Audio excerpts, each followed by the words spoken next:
Hey, this is Josh Alexander from Orange County Housing Market News. If you're a returning listener, thanks again for subscribing. I really appreciate the support. If this is the first time you've listened to the show, just to let you know, this show is basically all things Orange County real estate. So I go through and I interview local professionals. I talk about the different trends going on in the Orange County and surrounding area market.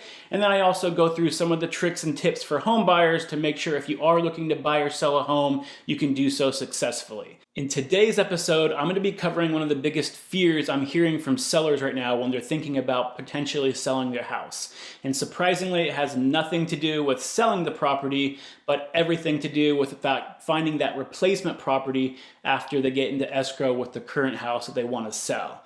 And this is a big concern right now because right now we are in a historically hot seller's market, the hottest seller's market we've seen in 15 years.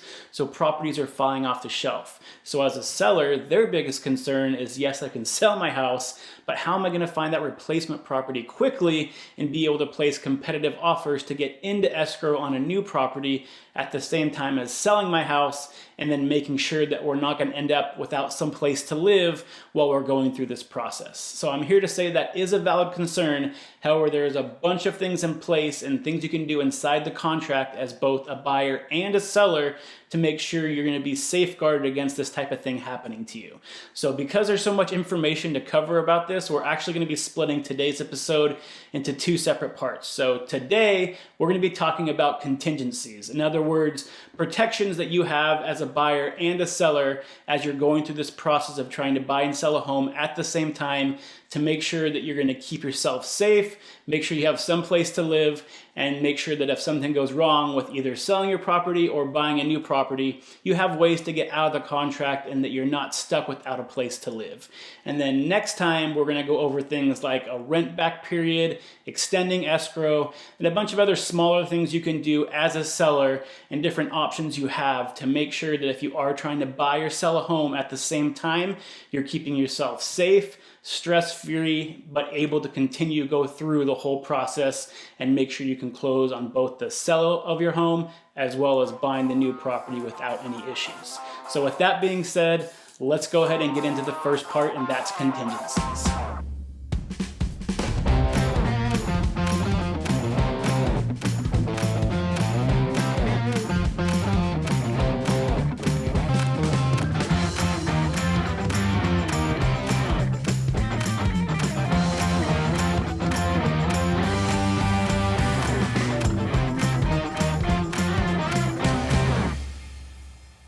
Okay, so let's discuss two of the most commonly used forms when someone's trying to sell a house and buy a replacement property at the same time. This is a very common occurrence that happens all the time in the industry, so most agents are very familiar with these type of forms and the protections they offer. But a lot of buyers and sellers either don't know about them or don't really know what they're used for. So let's cover them so that way you know exactly how they're used and how they protect you during a transaction. So first, let's go on the seller side. So there's a form that's universally used throughout California. It's called the Seller's Purchase of Replacement Property Form, or SPRP. So this form, what it basically lays out is it gives the seller, once they get into escrow with the buyer, a certain amount of days to go out to find a replacement property and then put an offer in and get an escrow on that replacement property. Typically, it's 17 days is how the contract is written, but you can put in any number you want to. So 10 days, 45 days, 60 days, you can fill that out basically however you want to. But what you need to know is you're able to specify a number of days that you're going to be able to go out, put offers on homes, and find a replacement property to get in escrow with. And then the second part of that form basically says that once you are in escrow, you are therefore required to close escrow on that property before you fully commit to selling your current home to the buyer that you're going into escrow with. And that basically says that you're going to be able to guarantee that you're going to have some place to live once you sell a property, once you sell your own property. So this form, again, is very commonly used, and there's a bunch of different ways to fill it out, 100 different ways you can fill it out, but in general, it's something that almost all sellers are going to use when they're trying to buy a replacement property at the same time. So just like anything, there are pros and cons of this form. So the pro is obviously that you're giving yourself a certain guarantee that you have a specific number of days to go out, look for a new property, place offers, get into escrow, and then once you're into escrow, being able to say, hey, I need to be able to close on this property before I fully commit to selling my own. So that's the pro. The con is that you might have buyers that want to place offers on your home, but might be in a similar situation where they have to have a very specific deadline on when they need escrow to close.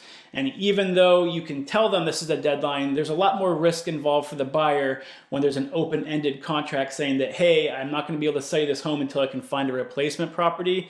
There's not really a guarantee for them saying that this is the date escrow is going to close. So some of those buyers might not be able to place offers on your home, or those buyers that may be in a lease, that the lease expires on a certain day, they can't renew it, they have to be in a new home by that day.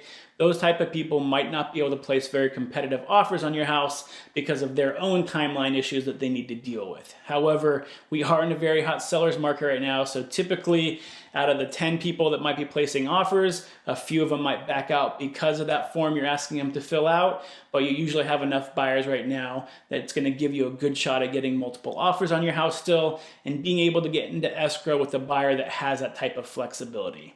And this form, just to kind of be clear, is not just a one-size-fits-all form either. There's 100 different ways you can fill this out. So if you're working with multiple buyer offers, you can go through each buyer, figure out what their exact needs are, and then you can kind of alter the form a little bit to fit with their needs a little bit better. So for instance, if the buyer only wants to give you, let's say, 3 weeks to go out and find a property and place escrow or get into escrow on that property, you have the ability to say, yes, give me 3 weeks. If I can't find a property in 3 weeks, we can either renegotiate or you have the right to back out of escrow, and then the worst case scenario is you put your house back on the market again.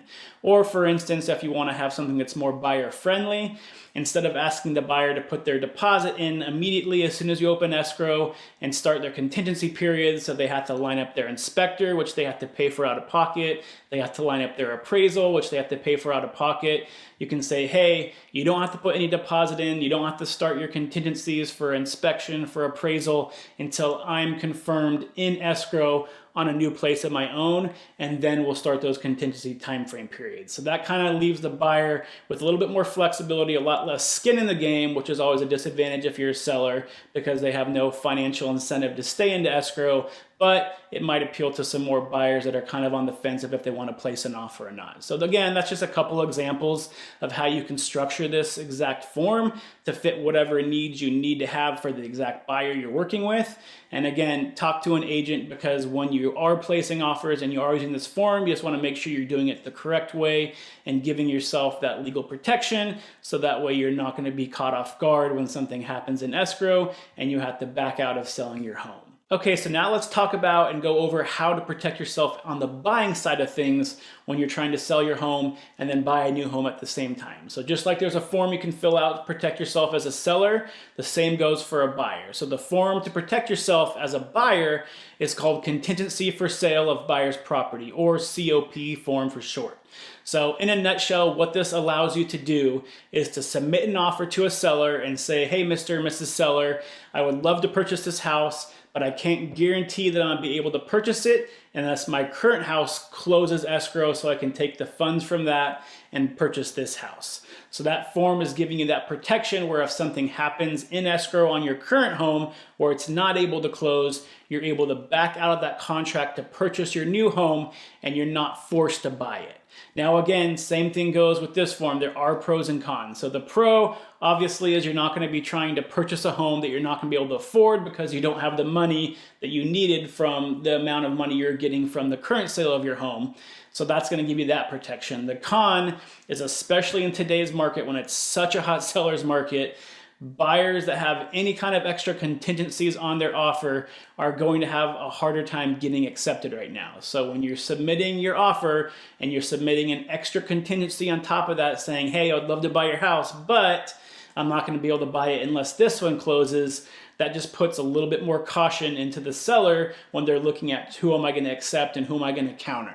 So just like you as a seller, you're looking for a combination of the most secure offer as well as the highest price. the seller on the home that you're trying to buy is most likely looking for that same thing.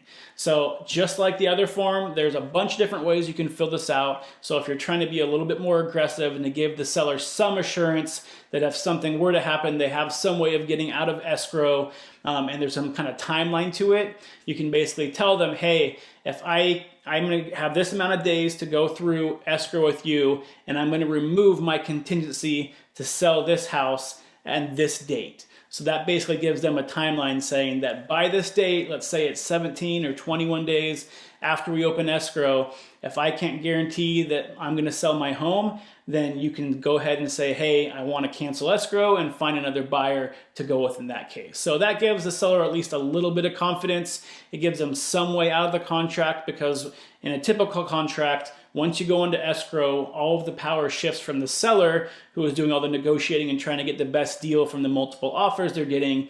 All that power goes to the buyer. So if the buyer doesn't breach the contract, once you get into escrow, it's very, very difficult for the seller to get out of that contract. So this just gives you a way to get that seller and say, hey, I've got this amount of time to clear up what I have to do with my sale of my own property. And if I can't by then, you can cancel the contract and go with someone else. So again, every contingency you put in place right now as a buyer trying to purchase a home is going to make it a little bit harder for you to get into escrow. However, just like the other form, there's 100 different ways you can fill it out. You can talk to the seller, figure out what they need, what they're comfortable with, and try to structure your offer to best suit their needs so you have the best chance of getting accepted into escrow. So hopefully this gives you a pretty good understanding that just using these two forms alone, and not even talking about some of the other things we'll go over next week, that there's significant things in place to keep you protected as both a seller when you're selling your property, as well as when you're buying a new property at the same time. So hopefully this eliminated some of the fear.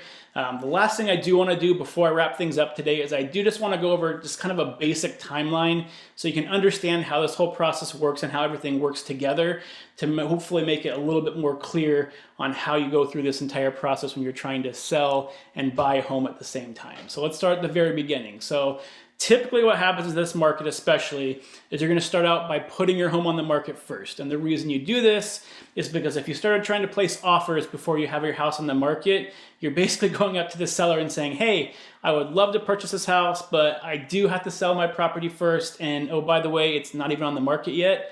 Most sellers, especially in this market, are just going to laugh at you because there'll be 10 other offers on the table at a better price, possibly even better terms, and they're not even going to consider your offer. So typically in this market, you're getting your house on the market first, and then as soon as it hits the market, that's when you're going out and looking for new property and starting to place your offers. Now, your offers won't be extremely strong when you first start out because you're not in escrow yet on the property that you're trying to sell. However, you're at least on the market.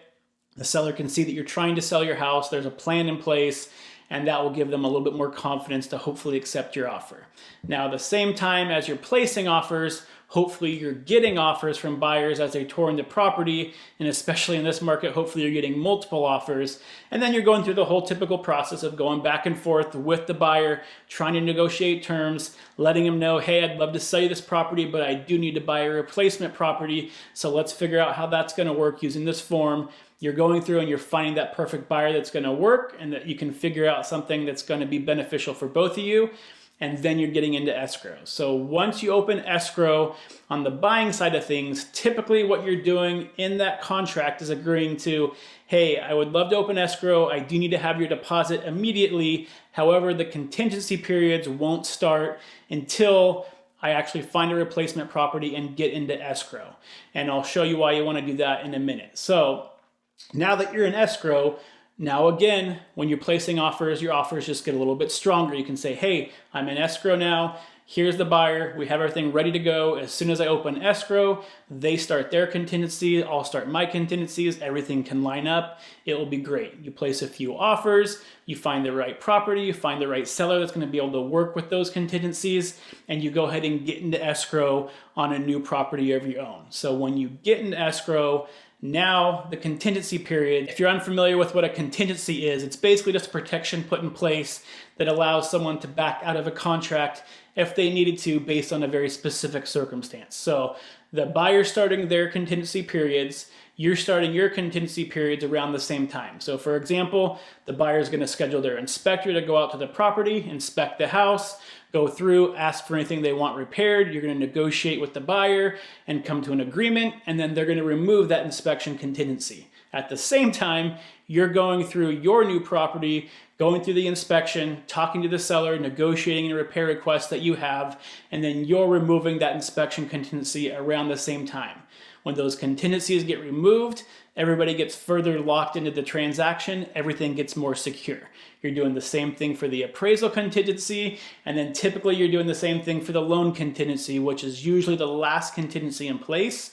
And the reason that's important is because once that last contingency is removed, then everybody gets locked into purchasing the home. It's very hard for the buyers to get out of the contract at that point. So once that final contingency is removed, around the same time for both the buyer as well as you as a buyer on your end trying to purchase the home, then everything's pretty much locked in. And the biggest thing that you're doing at that point is really coordinating the closing. So what you typically have to do, especially if you need the money from the sale of your property to purchase the new property, is that you're closing escrow on your property. You're taking that money, those funds, and transferring it to the escrow company of the property that you're trying to purchase. They're taking those funds, they're going through and purchasing your property, and then you're given time to move out from your property into the new property before the buyer takes possession of that property. So hopefully that kind of gives you a very basic outline of the way everything works and why those contingencies are in place and how everything works with making sure that you're able to do both at the same time to keep yourself protected. So I know there's 100 different ways that these contracts can be written. So if you have specific questions, make sure you're talking them through with your agent, letting them know what your needs and wants are, and figuring out the best way to make sure you stay protected, as well as still being able to place aggressive offers when you're trying to purchase property right now, because it is such a hot seller's market. So hopefully you found this information useful. Until next week, stay happy, stay healthy, and we'll see you later. Bye.